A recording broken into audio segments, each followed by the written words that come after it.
Thank you, Marie. Good afternoon, ladies, gentlemen, members of the Board of Governors, faculty, staff, special guests joining us today, and of course, the most important people today, those sitting before us, our graduates. I'm honored to be here on this day of celebration. In fact, Convocation, I've often said, is one of my favorite days of the year. It's the bookend to the fall term when everybody arrives with so much energy, and today when they graduate with so much joy. A special time to honor those among us who have reached this incredible accomplishment. It's also, though, a time to reflect upon the journey each and every one of you have taken thus far, and a time for you to look fondly back on the experiences you've had and look with excitement to the future and the many, many great opportunities that await you. I am thrilled to have the opportunity today to shake each of your hands as you walk across the stage and you carry your experience with you from Mount Royal University into the future. Today is a day to enjoy yourself. It's a fun day. It's a happy day.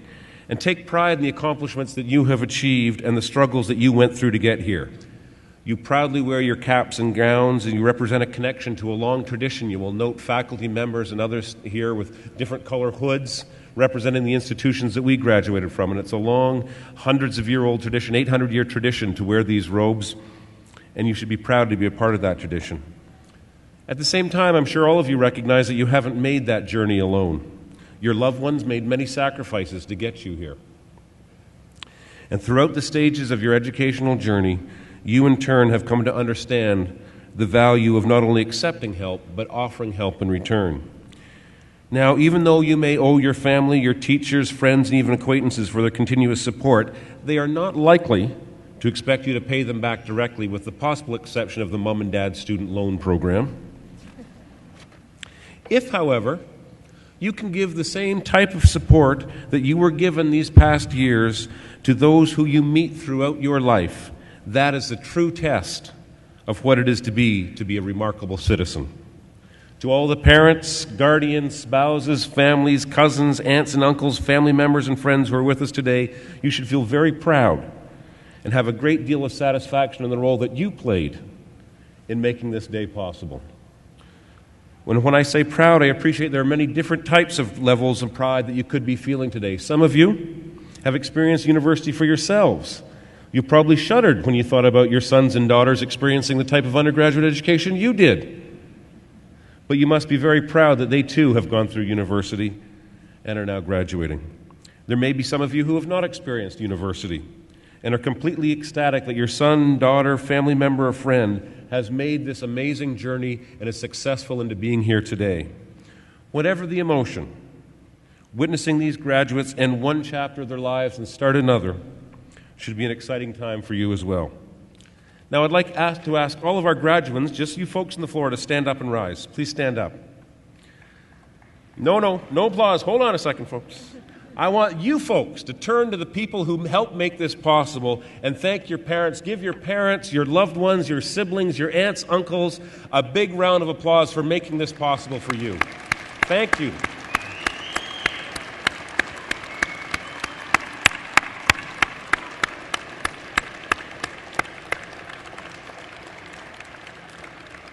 But there's another group of important people. Nope, don't sit down yet. We're not done. There's another group of important people I would like to acknowledge. And these are the people who are your support system inside and outside of the classroom. We are truly blessed at Mount Royal to have an amazing faculty, a faculty who care about their students, who want to see them succeed, who spend time with them in and out of the classroom, making sure they understand, they learn, they get those critical thinking skills, those communication skills, those problem-solving teamwork skills that will make them a success in their career. And I think you and I owe the faculty a great round of applause for the amazing job they've done in making this possible.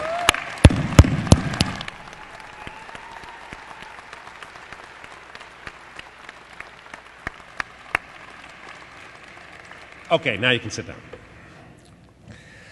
Many of you are probably wondering what's next and where do I go from here.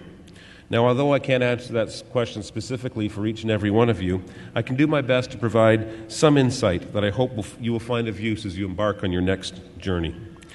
I once knew a chancellor at a different institution. He was a politician who had suffered or who had experienced the slings and arrows of outrageous electoral fortune over the course of his political career. He won some elections, was very, very successful in leading his party. He lost some elections and was very unsuccessful in leading his party. And he did a great job as a chancellor, reminding us that not every day is going to be as successful as this one. In fact, he once said that his favorite song was the song that says, "I get knocked down, I get back up again, I get knocked down, I get back up again." Today is the pinnacle thus far of your academic careers, and I want you to bask in the glory you have earned today. Through your hard work, through your dedication to your studies, today is your day. Congratulations.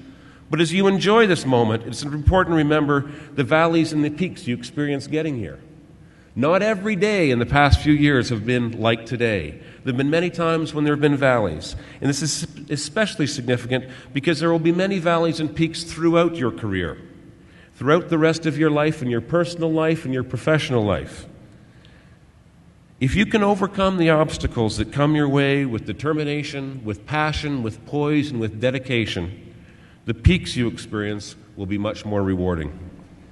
And above all, never forget the people who have allowed you to get here where you are today, because you will need that support later in life. And remember that when you are on a peak, someone who helped get you to that peak may well be in a valley, and it's your job and your responsibility to help them. Now, as our newest group of alumni, it is important to remember that universities are not just places from which you graduate, never to return. It is, hopefully, ideally, a place where you forge a lifelong connection. It is my hope that Mount Royal continues to play an important role in your lives in years to come. Whether you become a mentor to students, take a continuing education course as a working professional, enroll your child in the conservatory, you're a forever part of this institution. Right now, though, I suspect you're just desperate for a change of scenery. You can't wait to leave. And I understand that feeling. Just know Mount Royal will always have a place for you, and as Mount Royal graduates, you will always be part of our rich history. I truly believe that we are not merely in the business of creating smarter people. We do that. We teach you those critical thinking skills, those problem-solving skills, but we are also in the business of creating engaged citizens.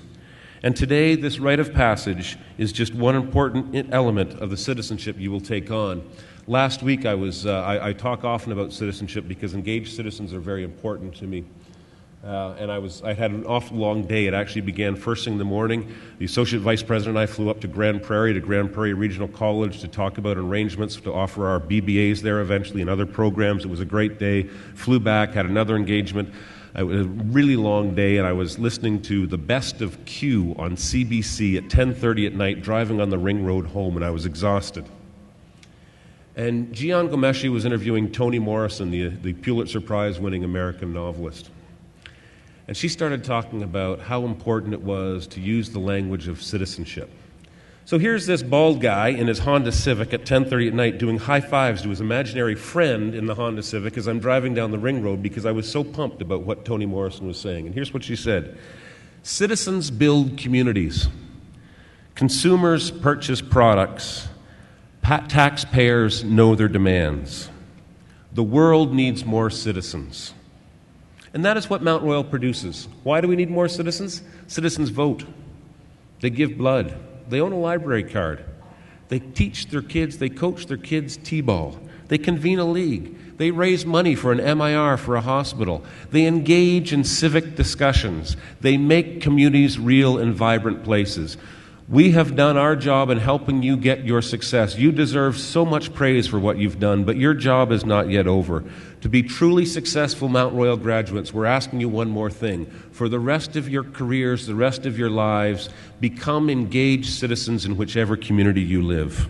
If Mount Royal has engaged you, inspired learning, and fed your intellectual curiosity, then I'll feel we've done our job up to now, up to this point. But our job is not over, and neither is yours. On behalf of everyone at Mount Royal University, I want to thank you for giving us the opportunity to play a role in helping you become the extraordinary citizens I know you will become. I wish you all a successful and rewarding journey in life, Relax. It's a fun day. Let's have lots of smiles when you cross the stage and lots of waves to your parents and friends who are very, very proud of you. Thank you very much.